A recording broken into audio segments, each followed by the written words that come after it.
قرآن کی ابتدا اللہ کی رحمت اپنے عروج پہ ہے، اور وہ رحمت ہمیشہ ہمیشہ کے لیے ہے۔ یہ نہیں ایک دن کے لیے تھی، یہ نہیں 2 دن کے لیے، یہ نہیں کہ رحمت کا جوش آیا پھر ٹھنڈا پڑ گیا، نہیں، ہمیشگی کے لیے، ہمیشہ۔ آپ نے کبھی غور کیا کہ اللہ تعالیٰ نے کلام حمید کی ابتدا میں اس آیت کو نازل کر دیا تو یہ کافی نہیں تھا؟ بسم اللہ الرحمن الرحیم، اس کے بعد سورۃ فاتحہ کا آغاز کیا الحمدللہ رب العالمین، الحمدللہ رب العالمین، ساتھ کیا کہا؟ الرحمن الرحیم۔ پہلے ہی صفحے پہ پہلی آیت میں الرحمن الرحیم، پہلی ہی سورت میں الحمدللہ رب العالمین الرحمن الرحیم۔ پھر اللہ نے اپنا یہی تعارف پیش کیا، اور رسول اللہ صلی اللہ علیہ وسلم نے اس تعارف کی جو ٹرانسلیشن آپ کے سامنے واقعہ رکھا تھا، رسول اللہ نے اس عورت کی طرف مخاطب ہو کے کہا تھا صحابہ کو، دیکھو کیا یہ عورت جو اس ٹائم کسی بھی چیز کا لحاظ نہیں کر رہی، نہ پردے کا نہ کسی چیز کا، فوراً اپنی چھاتی سے اپنے بچے کو لگا کے دودھ پلانا شروع کر دیا ہے، کیا یہ عورت اپنے بچے کو آگ میں ڈال دے گی؟ اللہ کے رسول کیسے ممکن ہے ڈال دے گی؟ تو تمہارا رب کیا تمہیں ایسے ہی آگ میں ڈال دے گا؟ تمہارا رب ویسے ہی ڈال دے گا؟ کیا تمہارا رب بندوں کے اوپر ویسے ہی غضبناک ہے؟ کیا تمہارا رب بندوں کے اوپر ظلم کرنے والا ہے؟ نہیں، وضاحت بھی کی، تمہارا رب حقیقت ہے، یہ بات حقیقت ہے، اسلاف سے ثابت ہے اور صحیح ترین اسناد سے ثابت ہے۔ اللہ رب العزت نے رحمت کو 100 حصوں میں تقسیم کیا ہے۔ جب کائنات پیدا کی، رحمت اور محبت کے 100 حصے بنائے، 100 حصے، ان میں سے ایک حصہ اپنے عرش سے نیچے اتار دیا، کائنات کی ہر چیز کے اندر کتنے حصے اتارے؟ 100 میں سے ایک حصہ۔ ہم کہہ دیتے ہیں 100 ماؤں سے زیادہ، حقیقت میں وہ ایک جو حصہ ہے وہ ایک اکیلا ماں کو نہیں ملا، ماں کو نہیں ملا۔ دنیا کے اندر محبت کے جتنے سلسلے ہیں، رحمت کے جتنے سلسلے ہیں، وہ اس ایک حصہ رحمت کی وجہ سے ہیں۔ باپ جو اپنے بیٹے سے محبت کرتا ہے اسی لیے کرتا ہے، ماں اپنے بیٹے سے محبت کرتی ہے اسی لیے کرتا ہے، بیٹا ماں سے، باپ سے، بھائی بھائی سے، بہن بھائی، میاں بیوی، خامن بیوی، یہ محبت کے جتنے سلسلے ہیں یہ ایک حصہ رحمت میں، حتیٰ کہ اس ایک حصہ رحمت میں درندے، چرند، پرند بھی شامل ہیں۔ وہ جو اونٹنی کا بچہ اونٹ کے ارد گرد بھاگتا ہے اور دور جانے پہ چیختا، چلاتا، کراہتا، روتا ہے، وہ اس ایک حصہ رحمت کا حصہ ہے جو زمین پہ اتارا گیا ہے۔ اب آپ نے غور کرنا ہے، وہ ایک حصہ رحمت جس کی وجہ سے جب سے آدم آئے جب تک قیامت قائم ہوگی، محبتوں کی عظیم الشان داستانیں، الفتوں کی، عقیدتوں کی عظیم الشان داستانیں جو رقم ہوئی ہیں وہ اس ایک حصہ رحمت کی وجہ سے ہوئی ہیں۔ اے اللہ، باقی 99 حصوں کا کیا ہوا؟ باقی 99 حصے اللہ رب العزت نے اپنے اور بندوں کے درمیان خالص کر لیے۔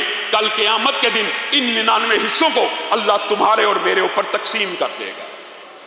ایک حصہ رحمت سے ماں بیٹے سے محبت کرتی ہے، تو جو 99 حصے اللہ نے اپنے پاس رکھے ہیں تو کیا بندے بخشے نہیں جائیں گے؟ اللہ اللہ کی قسم چاہتا ہی یہی ہے کہ آپ آؤ، لوٹو، پلٹو، واپس آ جاؤ، ایک مرتبہ دیکھ لو، ایک مرتبہ پلٹ کے دیکھو، ایک مرتبہ سوچو، ایک مرتبہ غور کرو۔ رسول اللہ نے کوئی کسر نہیں چھوڑی سمجھانے میں۔ ایک ہاتھ اللہ کی طرف آ کے دیکھو تو صحیح، پورا بازو بھر اللہ رب العزت فاصلہ طے کرے گا، چل کے آ کے دیکھو تو صحیح، رب دوڑتا ہوا آئے گا، ایک دفعہ آ کے دیکھو تو صحیح۔ اور اسلاف نے کیا خوبصورت مثالوں سے، اللہ کے ساتھ مثال نہیں ہے لیکن سمجھانے کے لیے اس حدیث سے پہلے، یہ جو عورت اور بچے والی حدیث ہے نا، اس سے پہلے اسلاف مثالیں لے کے ہیں اور 2 خوبصورت ترین مثالوں کو بیان کیا۔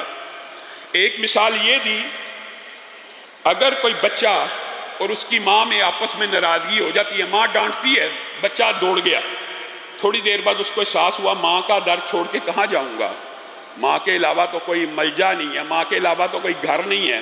واپس آیا، ماں نے ابھی دروازہ نہیں کھولا ہوا، لاک کیا ہوا، غصے میں دہلیز کے اوپر سر رکھ کے لیٹ گیا، نیند آ گئی۔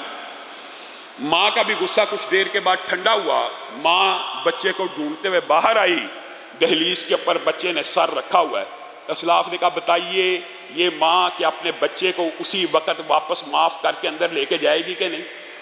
جائے گی۔ اسی طرح دوسرا یہ جو مثال ہے یہ سمجھنے کی ضرورت ہے۔ آپ کو کس نے کہہ دیا؟ آپ نے اپنے رب کو ناراض کر لیا، آپ کا رب آپ سے ناراض ہے، غصے میں ہے، پلٹ آئیے، اس کی دہلیز پہ سر رکھ کے دیکھیے تو صحیح آپ کو اٹھاتا ہے کہ نہیں اٹھاتا، آپ کو تشفی کراتا ہے کہ نہیں کراتا، اس کی رحمت کا در اتنا وسیع ہے یا نہیں ہے۔ اگر ماں کی رحمت اتنی ہے، ایک حصہ رحمت کا جو حصہ ہے، تو تم نے یہ سمجھا کہ تم رب کی طرف پلٹ آؤ گے تمہارے گناہ معاف نہیں ہوں گے؟ ہوں گے، ہر صورت ہوں گے، یقینی ہوں گے۔ دوسری مثال کیا دی؟ ایک بچہ ہے، اس کا باپ بڑا طاقتور ہے، اللہ کے ساتھ مثالیں نہیں ہے، سمجھانے کے لیے بات ہے، بڑا طاقتور ہے، اس بچے کو ایک ڈاکو نے اٹھا لیا، اغوا کر لیا، اور یہ شیطان ابلیس ایمان کا ڈاکو ہے، ایمان کے اوپر نقب زنی کرتا ہے، اعمال کے اوپر نقب زنی کرتا ہے، نمازوں کے اوپر نقب زنی کرتا ہے، یہ بھی ڈاکو ہے۔ ایک ڈاکو نے اٹھا لیا، بچہ اس کی قید میں چلا گیا، باپ بڑا طاقتور ہے اور ڈاکو بڑا کمزور ہے، اسلاف نے باضابطہ یہ مثالیں دی ہیں، اور بچہ جب اس کے نرگے میں پھنس گیا تو باپ کو آواز دینے لگا، اے میرے بابا یہ مجھے ایک ڈاکو نے اٹھا لیا ہے، اغوا تو ہو چکا، نقصان تو پہنچ چکا، لیکن آواز دی ہے میرے باپ اس نے مجھے پکڑ لیا ہے، مجھے اس کے نرگے سے آزاد کروا۔ تو کیا جو طاقتور باپ ہوگا وہ تلوار نکال کے یا اسلحہ اٹھا کے اپنے بچے کو چھڑوانے کے لیے نہیں جائے گا؟ اللہ کی قسم ضرور جائے گا۔ تو تم کیا سمجھتے ہو کہ اگر تم شیطان ابلیس کے نرگے میں پھنس گئے ہو، کسی گناہ میں مبتلا ہو گئے ہو، ہوش آ گئی ہے، تو اپنے رب کو پکار لو، اس کو ندا دو، اس کو صدا دو، اے میرے رب میں شیطان لعین کے قبضے میں آ گیا، غلطی ہو گئی، پھنس گیا، بہک گیا، اب مجھے اس کے چنگل سے نجات دے دیجئے۔ تو کیا رب نجات نہیں دے گا؟ رب فوراً نجات دے دے گا۔ رب آگے بڑھ کر تمہاری اس صدا کو، تمہاری اس ندا کو قبول کرے گا، اور فی الفور تمہیں اس کے نرگے سے نکلوا دے گا۔